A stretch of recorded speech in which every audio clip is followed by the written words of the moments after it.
Olá, você que me segue no Leonardo Chagas, seja bem-vindo ao canal da Graça de Deus. É uma alegria muito grande ter você aqui no canal.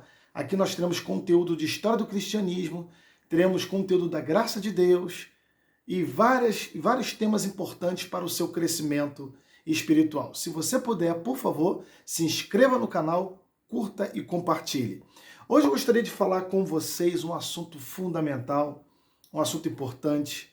Será o Papa o vigário de Cristo? É um tema extremamente importante, um tema que vai mexer com o seu coração, um tema que vai mexer com a sua alma, um tema instigante e intrigante, mas não se esqueça de se inscrever no canal. Primeiramente, eu gostaria de dizer o que é a palavra vigário. Vigário significa substituto, ou seja, sem Jesus Cristo na terra, na ausência do Espírito Santo, na ausência de Jesus, o Papa substitui Cristo, ele é o vigário. Não somente o Papa, segundo a Igreja Romana, mas também todos os seus bispos. Eu tenho aqui um texto do Catecismo da Igreja Católica Romana, de 1994, que diz assim: com efeito, o pontífice romano, em virtude do seu munus é posição, de vigário de Cristo e pastor de toda a igreja, possui na igreja poder pleno, supremo e universal. Ele pode sempre livremente exercer este seu poder. Página 253, do Catecismo da Igreja Católica de 1994. Outro fragmento, o pontífice romano como pastor e doutor supremo de todos os fiéis. Página 255 do Catecismo da Igreja Católica de 1994. Então, meus amados, a Igreja Católica Romana, ela acredita piamente que o Papa e todos os seus bispos que administram as dioceses são realmente o vigário de Cristo. É o substituto de Cristo. Isso começou a quando? Quando começou isto, pastor? No contexto histórico. Muito importante entendermos o cristianismo no contexto histórico e também no contexto geográfico. Aproximadamente do século V até o século IX, a Igreja Romana deu esta nomenclatura para o Papa e também para os seus bispos, de vigário de Cristo. De vigário de Cristo. E quem trouxe realmente essa nomenclatura, ratificando isso de uma forma mais coesa e mais institucional, foi o Papa Inocêncio III. O Papa Inocêncio III, ele deu o nome de Papa ao supremo líder da Igreja Romana e ele ratificou isso, dizendo que todos os papas, todos os bispos são vigários de Cristo. O Papa Inocêncio III. Tertuliano de Cartago, também um pai da Igreja, ele fala muito isso também nos seus escritos. Sem o Espírito Santo, sem a ausência do Espírito Santo, o Papa, ele também pode ser o vigário de Cristo, e o Espírito Santo também, ele dizia, Tertuliano era o vigário de Cristo.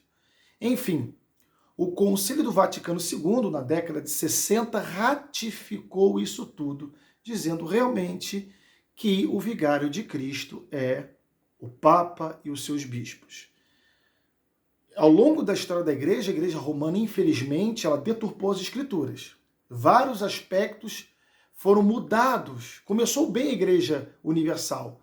Na era dos apóstolos, depois a era pós-apostólica, dos grandes pais da Igreja pregando o Evangelho por todo mundo, foi um momento muito importante da história da Igreja. Mas ao longo do tempo, a Igreja foi modificando, a Igreja Romana foi modificando e colocou alguns dogmas que são contrários às Sagradas Escrituras. Por exemplo, a infalibilidade papal, o Papa é infalível, adoração de imagens e esculturas, adoração a Maria.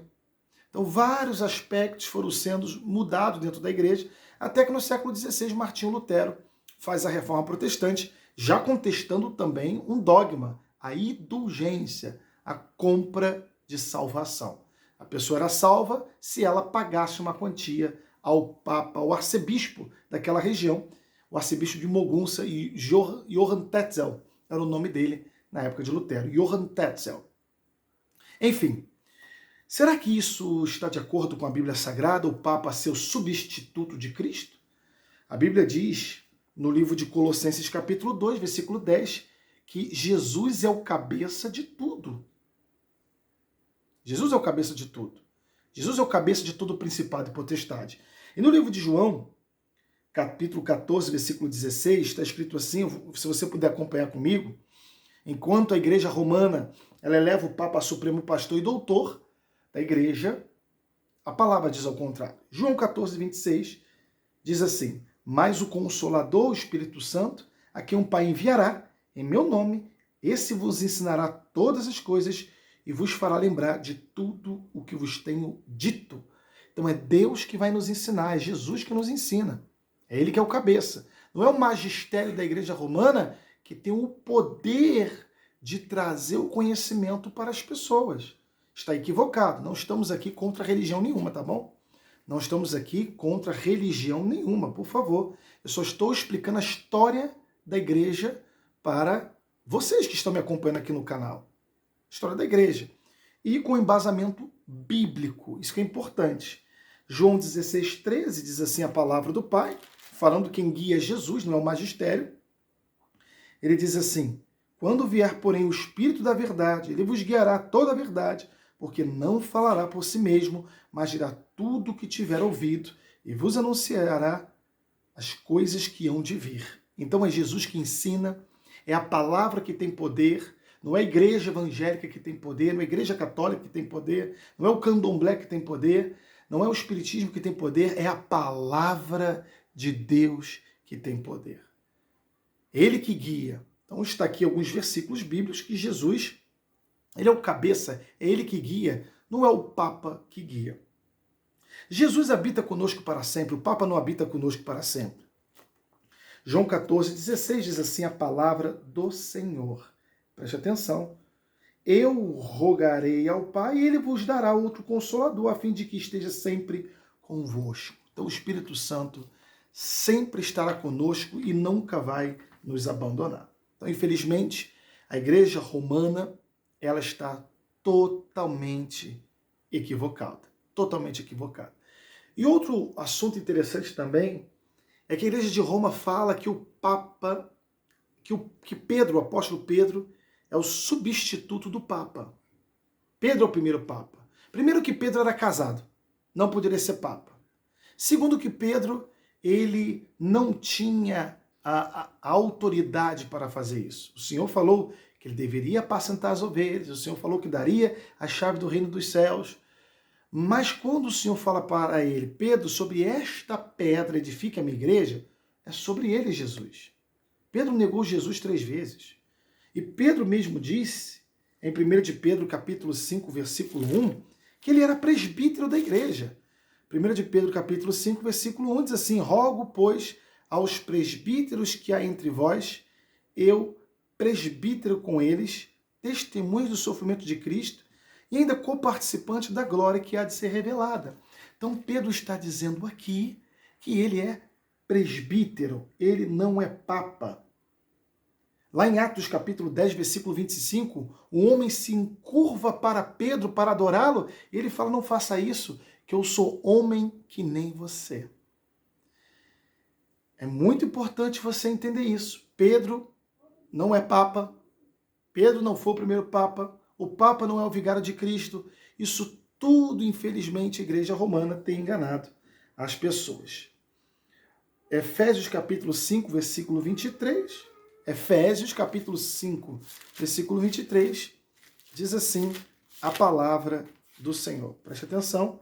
Efésios capítulo 5, versículo 23 diz assim: porque o marido é o cabeça da mulher, como também Cristo é o cabeça da igreja, sendo este mesmo o Salvador do corpo. Quem é o cabeça da igreja é Cristo. Cristo é o cabeça, Cristo é o Senhor, Cristo é o Salvador. Infelizmente, a igreja romana está grandemente equivocada, dizendo que o Papa é o vigário de Cristo. Ninguém pode substituir Jesus. Jesus é único, ele é verdadeiro, ele é o cabeça. Foi ele que morreu por nós.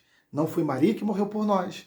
Não foi Pedro que morreu por nós, não foi Paulo, não foi Salomão, foi Jesus. É ele que é o cabeça supremo e ele não tem substituto. Não tem substituto, ele não divide a glória dele com ninguém. Inclusive no livro de Mateus, capítulo 23, versículo 9, está escrito: a ninguém chamamos de pai, somente aquele que está nos céus. Eu não posso chamar o supremo líder da Igreja Católica Romana de pai, de papa, porque em Mateus 23, 9 está escrito de uma forma bem clara: a ninguém chamamos de pai, a não ser aquele que está nos céus. E em Isaías 42, 8, aqui na minha Bíblia, diz que Deus não divide a glória dele com ninguém, nem com as imagens e escultura. Creia nisso. Creia que Jesus tem uma grande bênção para você. Só Ele pode te dar a salvação. O pastor não pode te dar a salvação. O Papa lá no Vaticano, que tem uma conta de 16 bilhões de reais, que ao longo da história a Igreja Universal se tornou católica romana e depois se tornou a Igreja Imperial, que perseguiu milhões de cristãos. Lá no Vaticano, que 16 bilhões de reais, ninguém vai te trazer salvação. A igreja evangélica não te traz salvação, o pastor não te traz salvação, o padre não te traz salvação. Quem te traz salvação é Jesus Cristo, que está contido aqui nas Sagradas Escrituras. Amém? Fique com essa mensagem. Se você gostou, se inscreva e compartilhe. Forte abraço e até o próximo vídeo. Até mais!